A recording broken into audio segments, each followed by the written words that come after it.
देखिए आज हम बात करेंगे इस अध्याय के खनिज तथा ऊर्जा संसाधन अध्याय के अगले पार्ट में। कल हम लोगों ने खनिज तथा ऊर्जा संसाधन को लेकर के इसके महत्वपूर्ण घटकों के बारे में और खनिज की परिभाषा के बारे में और खनिज किस तरीके से निकाले जाते हैं उसके बारे में चर्चा की थी। आज हम बताएंगे कि भारत में जो खनिजों का वितरण है वह किस तरीके से है, क्योंकि आप लोगों को पता है कि भारत में हर क्षेत्र में एक जैसे खनिज नहीं पाए जाते हैं। हमारा भारत देश विविधता वाला देश है, भौगोलिक रूप से भी सांस्कृतिक रूप से भी, है ना।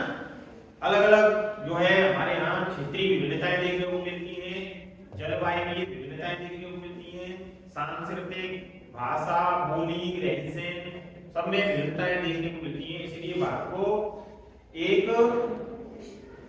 ऐसा देश माना जाता है जो विश्व में सबसे हटके है, अलग है, विश्व गुरु की भी संज्ञा दी जाती है। देखिए भारत में खनिजों का जो वितरण है उसमें आप लोगों को बताया था कि कोयले का जो 97% भाग है, कोयला 97% जो भाग है वो 4 प्रमुख नदियां हैं और इन नदियों की घाटियों में पाया जाता है। जो नदी घाटी बोलते हैं हम लोग, नदी घाटी संहिताओं के बारे में आप लोगों ने पढ़ा होगा, जो इतिहास की सूचियां हैं। तो इसमें दामोदर नदी है, सोन नदी है, महानदी है और गोदावरी है। ये जो नदियां हैं इनकी नदी घाटियों में 97% कोयला पाया जाता है ना। अब कोई बताएगा कोयला कितने प्रकार का होता है?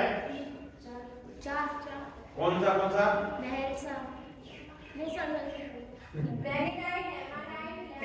वो तो लोहा है। कोयला कितने प्रकार का होता है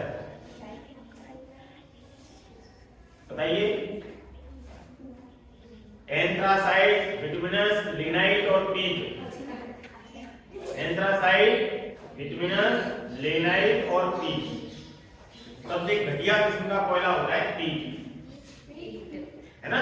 और एंथ्रासाइट जो होता है वो सबसे उत्तम किस्म का माना जाता है क्योंकि उसमें एनर्जी बहुत होती है, बर्निंग क्षमता ज्यादा होती है, लंबे समय तक जो चल जाता है ना। अब देखिए पेट्रोलियम के आरक्षित भंडार, जो पेट्रोलियम है, पेट्रोलियम में आपका डीजल भी है, पेट्रोल भी है, केरोसिन भी है, इसके अलावा जो अन्य गैसेज हैं वो भी इसमें शामिल होती हैं। आरक्षित भंडार जो है असम, गुजरात, मुंबई में और अरब सागर के जो अपतटीय क्षेत्र हैं उनमें प्रमुखता से पाया जाता है। तो इन दोनों के बारे में कल लोगों ने अच्छे से चर्चा करी थी। नए जो आरक्षित क्षेत्र हैं, जो नए आरक्षित क्षेत्र हैं, नए आरक्षित क्षेत्र किसके हैं? पेट्रोलियम के आरक्षित भंडारों के। तो पेट्रोलियम के जो आरक्षित क्षेत्र हैं नए, उनमें कृष्णा, गोदावरी और कावेरी नदियां हैं, दक्षिण भारत की नदियां हैं ये। इनके जो बेसिन है, नदी बेसिन जो पाए जाते हैं उनमें प्रमुखता से ये पेट्रोलियम पाया जाता है। अधिकांश खनिज जो महत्वपूर्ण है, प्रमुख हैं, वो मंगलोर से लेकर के कांटो को जोड़ने वाली जो कल्पित रेखा है उसके पूर्व की दिशा में जो है अक्सर कर मंगलोर से कांटो को जोड़ने वाली जो कल्पित रेखा है उसमें अधिकांश खनिज प्रमुखता के साथ पाए जाते हैं। क्लियर? अब देखिए प्रमुख खनिज पट्टियां कौन कौन सी खनिज पट्टियां हैं जिनके बारे में हम लोग चर्चा करें।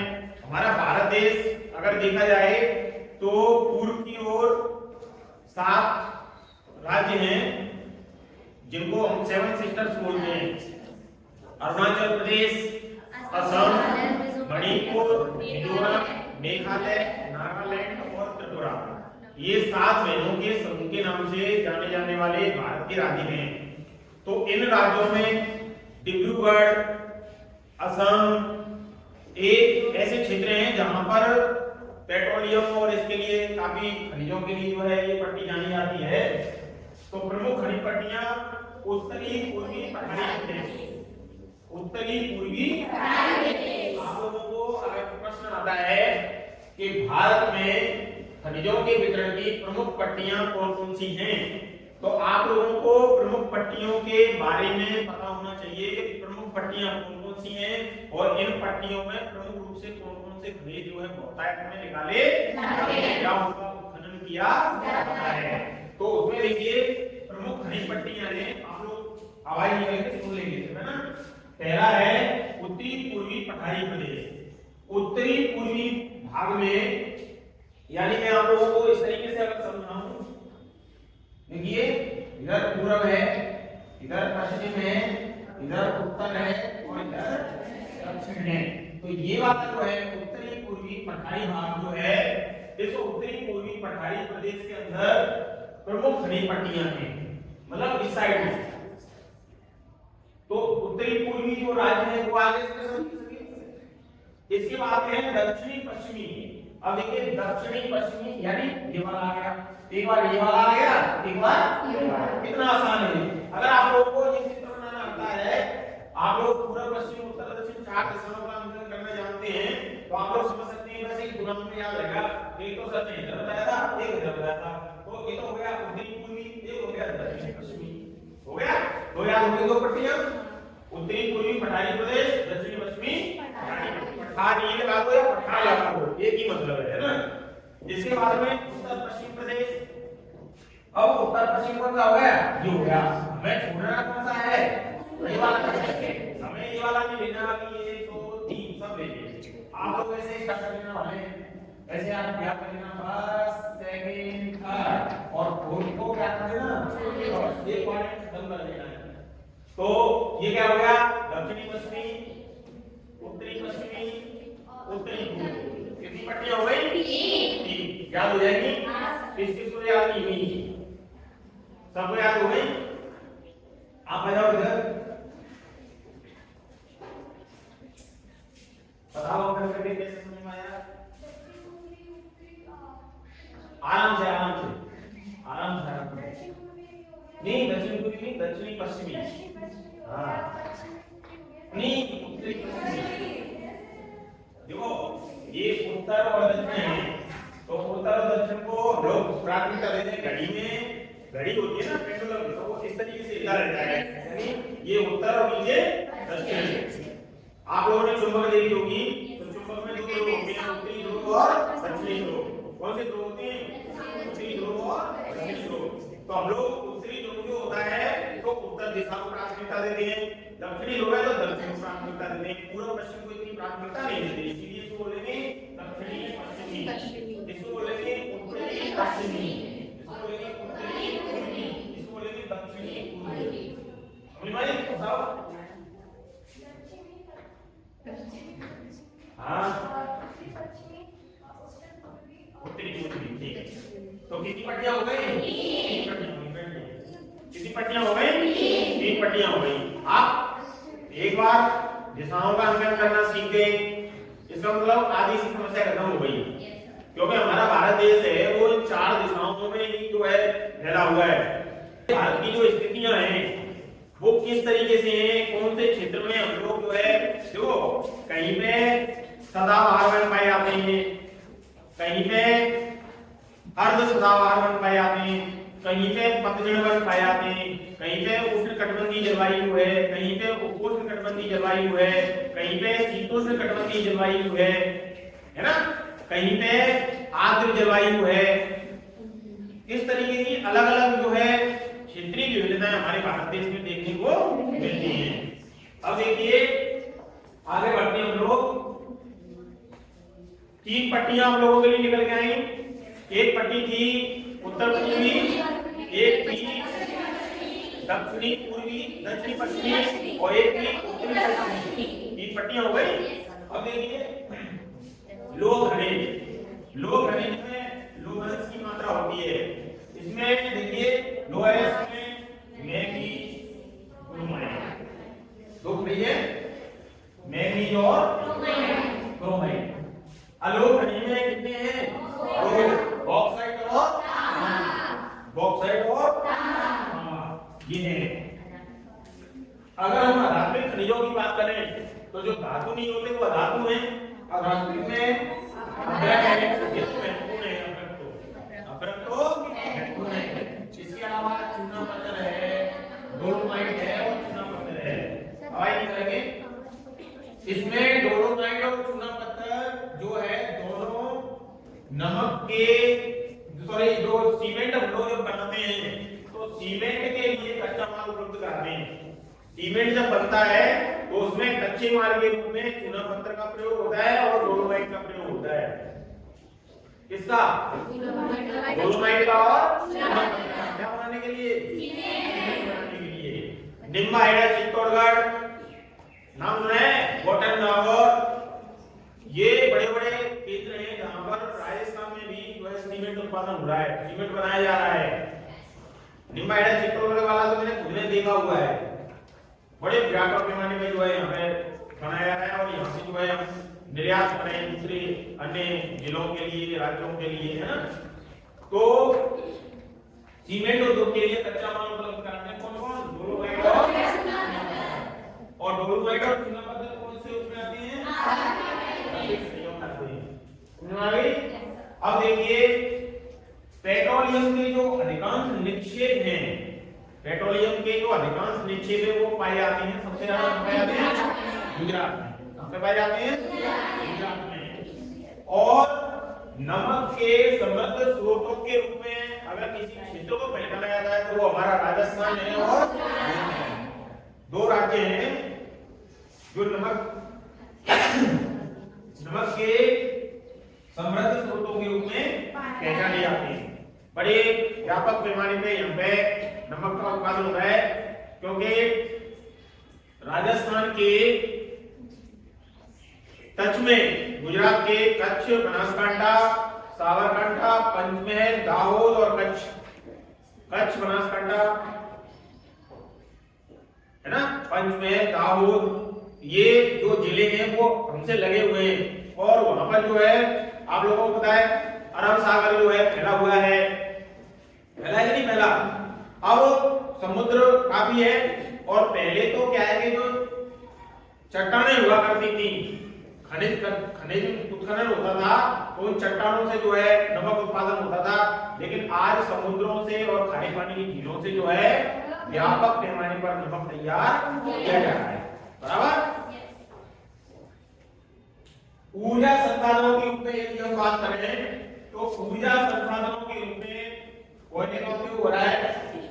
आप लोगों ने सुना होगा पहले, अब तो बच्चे जो है छोटे छोटे नहीं पढ़ते, लेकिन पहले जब हम छोटे छोटे थे तो ऐसे एक बच्चा अगर जाता था वो रेल का इंजन बन जाता था, फिर रेल के इंजन के पीछे उसके डिब्बे बनते थे और फिर आराम से चलिए ऐसे करके घूमते थे, छुप रेल चली, है ना। अब आजकल रेल वगैरह बंद हो गई। पहले जो है पाठ हुआ करते थे, मुर्गा बोला हुआ सवेरा बिस्तर छोड़ो जगो उठो, छाई लाली बड़ी निराली बेटा अंधेरा जगो उठो। आजकल पाठ वो सारे हटा दिए गए, तो कहीं ना कहीं बच्चों के अंदर जो एक एंजॉय था, वो हटा दिया गया। आज डिजिटलाइजेशन हो गया है ना। डिजिटल शिक्षा, स्मार्ट शिक्षा, बुनियादी शिक्षा और तकनीकी शिक्षा, इस पर ज्यादा ध्यान दिया जा रहा है। आज कार्टून के माध्यम से पढ़ाई की जा रही है। आज बच्चों को जो है समझने के लिए, जैसे मान लीजिए एक हाथी, तो एक हाथी का चित्र दिखा दिया और ये हाथी है। बच्चे की समझ विकसित करने के लिए सरकार के जो प्रयास हैं वो बड़े सराहनीय हैं, अच्छे हैं। लेकिन पहले बच्चे की जो अमूर्त शक्ति थी, अब तो मूर्त रूप में दिखा रहे हैं, मूर्त ज्ञान देने का प्रयास किया जा रहा है। पहले अमूर्त ज्ञान यानी बच्चे की बुद्धि क्षमता को बढ़ाने के लिए प्रयास किया जाता था, तो उससे भी बहुत फायदा होता था। आज सब कुछ सामने रख दिया है, बच्चे को भय मुक्त शिक्षा दी जाए, इस पर ध्यान दिया जा रहा है। अब आप लोगों को हम लोग कहते हैं कि बेटा याद करके आया करो, पढ़ के आया करो, तो कुछ लड़कियां तो पढ़ के आती हैं, कुछ नहीं पढ़ के आती, आप स्कूल में चली जाती हैं। लोगों को भय ही नहीं है, डर ही नहीं है। किसका डर है? किसी का नहीं। पास हो गया है, पहले पास हो गया है ना, तो पास होने से ही काम चल जाएगा क्या? भाई माता पिता की बहुत सारी उम्मीदें हमसे लगी रहती हैं। जब जिस दिन रिजल्ट आता है ना, उस दिन पड़ोसी की बच्ची से पूछते हैं बेटा कितनी बनी, मेरी तो अंकल 95 बनी है। थोड़ी सी कम रह गई अंकल मेरी, मतलब 95 भी कम रह गई है ना। और बेटा तेरी कितनी बनी है, कैसे मेरी 97 बनी है, मैं जिले में जो है दूसरे स्थान पर रही हूँ, मतलब पहले स्थान वाली तो 99 में पहुंच गई है ना। तो बच्चे कितना पढ़ रहे हैं इस चीज को आप लोग समझें, अच्छा पढ़े, ज्यादा से ज्यादा नंबर लाएं। सिर्फ 90% नंबर लाना या 60%, 65% नंबर लाना हमारी जो है उद्देश्यों में शामिल नहीं होना चाहिए। हमारा उद्देश्य होना चाहिए कि हम पूरे में से पूरे नंबर लाएं, आएंगे उतने आ जाएंगे। टारगेट हमारा 100 का होना चाहिए, बराबर। और ये कब पूरा हुआ टारगेट, जब हम लोग नोट्स बना करके किताबों का गहन अध्ययन करेंगे, पूरा याद करेंगे, गुरुजी मैडम जो भी पढ़ा रहे हैं उनके अनुसार चलेंगे, तो निश्चित रूप से इस चीज का फायदा मिलेगा। और हम लोग अपने अनुसार ही चलेंगे, सोते रहेंगे आराम से, एक दिन तो पढ़ लिए 24 घंटे है ना, पूरे दिन और रात पढ़ लिए, और दूसरे तीसरे दिन आराम से सो रहे फटकार के जैसे किताबें उधर है ना तो ऐसा नहीं करेंगे। चलिए, ऊर्जा संसाधनों में कोयला है, पेट्रोलियम है और प्राकृतिक गैस है। प्राकृतिक गैस के लिए एक अभिकरण है, इसका नाम है GAIL, gas authority of India limited, gas authority of India limited. इसकी स्थापना 1984 में हुई थी गेल की। और ये गेल जो है वो प्राकृतिक गैस का बहुत बड़ा अभिकरण है ना, gas authority of India limited. अब देखिए अपरंपरागत ऊर्जा स्रोत हैं। अपरंपरागत ऊर्जा स्रोतों में सौर, पवन, जल, भूतात्मक ऊर्जा और जैव बायोमास, गोबर गैस जिसको बोलते हैं ना। तो देखिए सौर ऊर्जा, पवन ऊर्जा, जल ऊर्जा, भूतात्मक ऊर्जा और जैव बायोमास, ये पर्यावरण के रूल हैं। इनसे पर्यावरण को किसी प्रकार का नुकसान नहीं होता है। आप लोगों ने सुना होगा कि CFC है, क्लोरोफ्लोरोकार्बन है, CO2 है ना, MiC है, मिथाइल आइसोसाइनाइड है, नाइट्रोजन डाइसल्फाइड है, मीथेन है ना। ये ऐसी गैसें हैं जो बहुत ज्यादा जो है प्रदूषित गैसें हैं, इनसे इतना बड़ा व्यापक पैमाने में जो है नुकसान होता है। आप लोगों ने भोपाल गैस रिसाव कांड सुना होगा। भोपाल में MiC के कारण, मिथाइल आइसोसाइनाइड एक भयंकर जहरीली गैस थी, इसके रिसाव के कारण बहुत सारे जो कल कारखाने में काम करने वाले लोग थे वो तो मरे ही, साथ ही साथ उस शहर के दूर दराज के इलाकों में रह रहे लोग भी दम घुटने की उनकी जान चली गई। अमेरिका की कंपनी थी कोई। तो हम लोग ये समझें कि ये गैसें जो है वो हमारे प्रकृति में किस तरीके से नुकसान पहुंचा रही है। इन गैसों के कारण, कार्बन डाइऑक्साइड की अधिकता के कारण, क्लोरोफ्लोरोकार्बन के कारण, मीथेन गैस और विभिन्न प्रकार की कार्बन मोनोऑक्साइड गैसें हैं, इनके कारण क्या है कि जो है टेम्परेचर बढ़ रहा है, तापमान बढ़ रहा है। इन गैसों को ग्रीन हाउस इफेक्ट के लिए उत्तरदायी गैसें माना जाता है। हरित गृह प्रभाव, तापमान में अधिकाधिक वृद्धि होना, ओजोन परत में छेद हो गया, सूर्य से आने वाली अल्ट्रावायलेट रेज जो होती है उनको रोकने का काम करती है।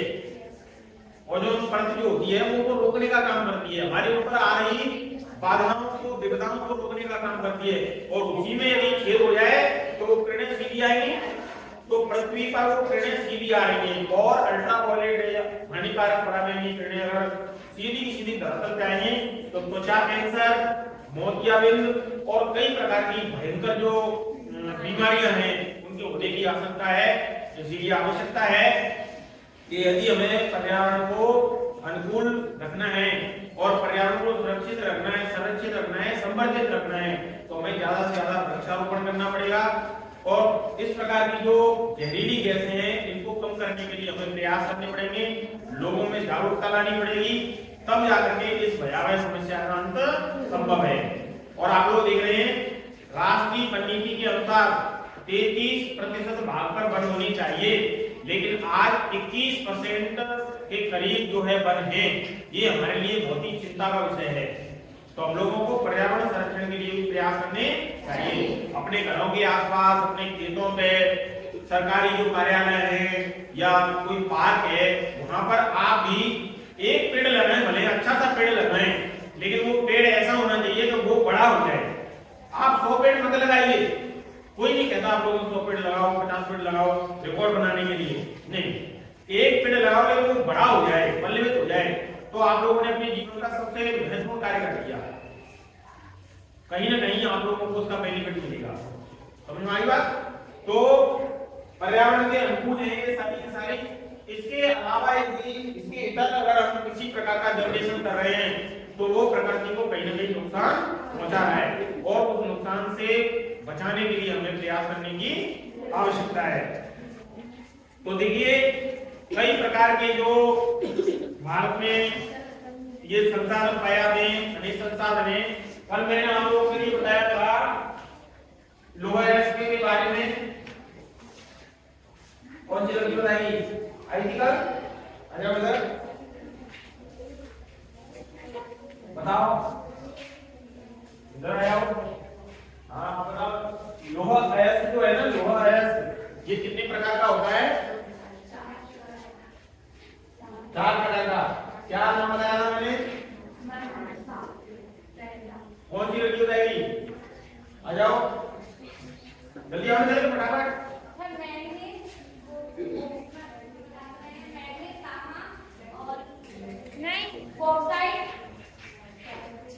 इसको दूर करो, बैठो आप। पढ़ने में बिल्कुल ध्यान नहीं दीजिए। बता दे यहाँ लिख दे, शॉर्ट में लिख दे, शॉर्ट में नहीं ऐसा क्या है? आवाज नहीं देखिए इधर, मैं सबसे पूछूंगा। अब पढ़ो, कैसी पढ़ दो, एक बार ही पढ़ दो। हाँ हाँ साइड बिल्कुल सही। ताली बजाओ भाई इसके लिए।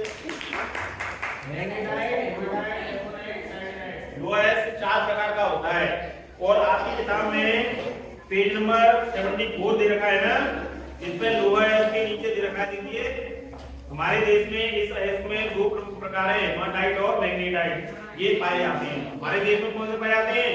हेमाटाइट और मैग्नेटाइट। हेमाटाइट और यानी ये पाए जाते हैं, 2 प्रकार है, मैग्नेटाइट और हेमाटाइट। लेबोनाइट और साइडोनाइट पाए जाते हैं, लेकिन इतने नहीं पाए जाते, 2 पाए जाते हैं, मैग्नेटाइट और हेमाटाइट।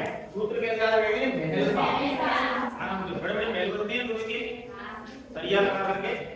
तो आप लोगों को थोड़ा सा ध्यान देना पड़ेगा कि हम लोग जो पढ़ाई कर रहे हैं वो किस तरीके से कर रहे हैं, हमें क्या करने की आवश्यकता है। लिंक मेथड बहुत ही महत्वपूर्ण मेथड है जो हमें ध्यान रखना चाहिए उसी का। ठीक है भाई? तो क्लास कंटिन्यू रहेगी। मैं बस